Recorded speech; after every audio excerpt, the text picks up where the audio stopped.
আপনারা কি জানেন কিরিটি রায়ের স্রষ্টা নিহার রঞ্জন গুপ্ত আরও একটি গোয়েন্দা চরিত্র সৃষ্টি করেছিলেন? আনন্দমেলার পাতায় প্রথম প্রকাশ হয় এই গল্পটি বিড়ালের চোখ 1382 সালে, মানে ইংরেজির 1975-76 সাল নাগাদ।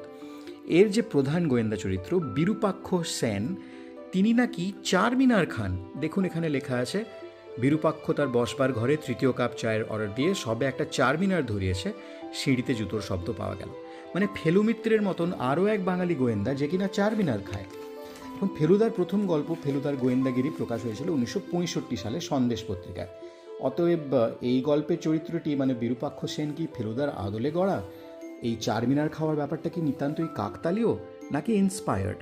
আপনার কি মনে হয়? বিরূপাক্ষর চরিত্রকে নিয়ে কিন্তু আমি ইন্টারনেটে বিশেষ কিছু পেলাম না। যদি আপনারা তার অন্য গল্পের হদিশ জানেন তাহলে প্লিজ জানাবেন আমাকে কমেন্টসে।